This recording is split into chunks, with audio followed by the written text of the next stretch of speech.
Today we dive into one of the most eye-catching political statements in recent memory. Former President Donald Trump has once again made headlines with his dramatic comments about the Russiagate investigation, this time saying that he would not mind, in fact he might actually enjoy, seeing his opponents arrested on live television.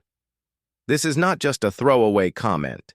It taps into years of controversy, investigations, political rivalries, and the deep divisions within American society.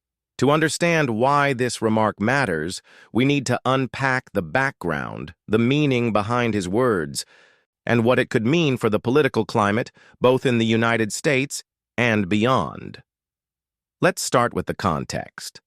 The term Russiagate refers to the long and heated investigation into whether Trump's 2016 campaign had improper connections with Russia. This issue dominated the headlines for years and shaped the political battlefield. Supporters of Trump have long argued that the investigation was a witch hunt, a politically motivated attack designed to weaken his presidency. On the other hand, his opponents insisted that there were serious concerns about foreign influence in American elections and that the investigation was necessary to protect democracy. No matter where one stands, it's undeniable that Russiagate became one of the most divisive sagas in recent political history. Now imagine Trump, years later, suggesting that the people who pushed this investigation against him should be arrested, and not just behind closed doors, but on live television for the whole world to see. This is a dramatic escalation in rhetoric, and it raises several important questions. Is he serious? Is this just political theater? Or is this a signal of how deeply personal the scars of Russiagate remain for him? When Trump speaks, he often mixes bluntness with showmanship. His style is direct, sometimes provocative, and always designed to grab attention.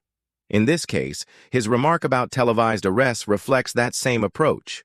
He knows that television is the most powerful medium to shape public perception. Think about it. An arrest carried out live on TV is not just a legal act, it's a spectacle.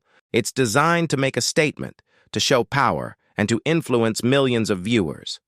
Trump, as someone who spent decades in television before politics, understands this better than almost anyone else. But let's break it down further.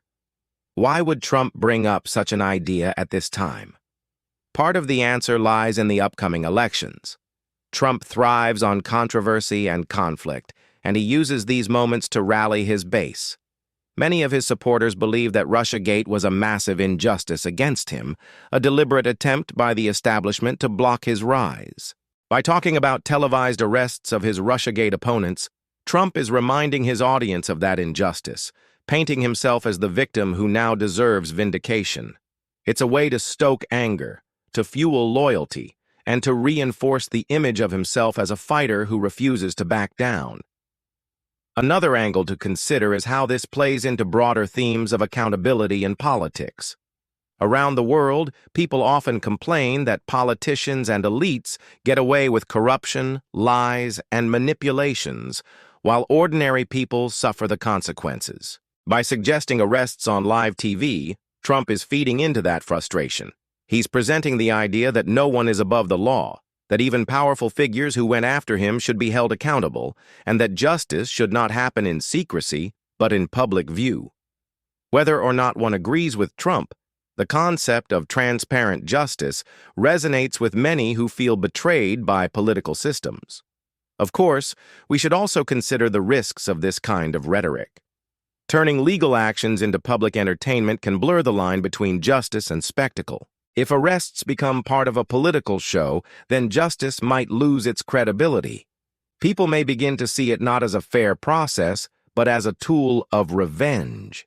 This is a concern that many legal experts raise, warning that while public accountability is important, the legal process must remain impartial and grounded in evidence, not political payback.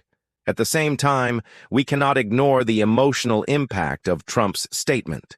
For many Americans, Russiagate is not just a distant memory. It is tied to feelings of anger, betrayal, and distrust in the system. Trump's words bring all of that back to the surface. Supporters may cheer and demand more. Opponents may feel alarmed and accuse him of undermining democracy. The media, of course, seizes on the drama, amplifying it and ensuring that the controversy remains in the headlines. Looking at this from a wider perspective, there are lessons to be learned about leadership and communication. Trump's statement reminds us how powerful words can be. A single remark about enjoying televised arrests creates waves of debate, rallies supporters, angers critics, and captures global attention. Leaders everywhere, whether in the United States, Europe, Asia, or the Muslim world, understand that communication is not just about facts, but about emotion, imagery, and symbolism. Trump's background in television has made him especially skilled at this, and he continues to use it to shape the political narrative. Now, let's touch on a sensitive but important point. When political figures talk about justice, fairness, and accountability, these are values that resonate universally, including with Muslim communities around the world. Muslims, like many others, often feel that they are unfairly targeted, misrepresented, or scapegoated in global politics. The idea of fairness, of exposing lies, and of holding powerful people accountable is something that can bring hope. When Trump criticizes the so-called deep state or talks about transparency, there are many Muslims who interpret this as a crack in the system that has often been hostile to them. While Trump's broader policies on Muslim issues have been controversial, the principle of public accountability he invokes here still aligns with values of justice that Muslims hold dear. There's also an international dimension. If televised arrests of political figures in the United States were ever to happen, it would set a precedent watched closely across the globe. Other countries would see it as a signal that even in a powerful democracy, political elites can be brought to justice in the public eye. In some Muslim-majority countries where people are tired of corruption and secrecy, this could inspire movements demanding greater transparency. At the same time, critics would worry that it could encourage authoritarian leaders to use public arrests as a form of intimidation rather than true justice. The line between accountability and abuse of power is always delicate, and Trump's words force us to think carefully about that balance. One of the striking things about Trump's remark is how it reveals his view of media. To him, politics is not just about policies or legislation. It is about performance. Live television arrests would be the ultimate performance of justice, the kind of event that would dominate the news cycle for weeks, shaping public opinion in ways that reports and documents never could.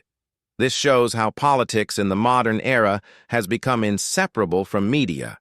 Leaders are not just policymakers, they are performers on a global stage, and the audience is not just voters, but the entire world. If we think about the history of public trials and spectacles, we see a long tradition. From ancient times when rulers held public punishments to send messages, to modern times when high-profile trials are broadcast live, societies have always been fascinated by the drama of justice. Trump's remark about televised arrests taps into that same instinct. It plays on the human desire to see wrongdoers exposed and punished in front of everyone. It creates a sense of closure, a sense that justice has been visibly served. But it also carries the danger of turning justice into entertainment, where the focus is more on the drama than on the facts. Another layer worth exploring is how Trump's opponents are likely to respond. For them, his comment is a sign of authoritarian tendencies, a dangerous flirtation with political revenge. They will argue that no democracy should normalize the idea of televised arrests of political rivals. For Trump's supporters, however, this is exactly the kind of boldness they admire. They see it as proof that he is willing to fight back against a corrupt system, to use the tools of power against those who tried to bring him down. This clash of perspectives ensures that the debate will not fade away quickly. In conclusion, Trump's comment about enjoying the televised arrest of Russiagate opponents is much more than a soundbite. It is a window into the deep divisions of American politics, the role of media in shaping public perception, and the universal longing for justice and accountability. It sparks conversations not just in the United States, but across the world about how power should be used, how justice should be delivered, and how much transparency society truly wants. For Muslims and others who value fairness and accountability, the remark resonates on a deeper level, reminding us that even in the heart of global superpowers, the struggle for justice is ongoing.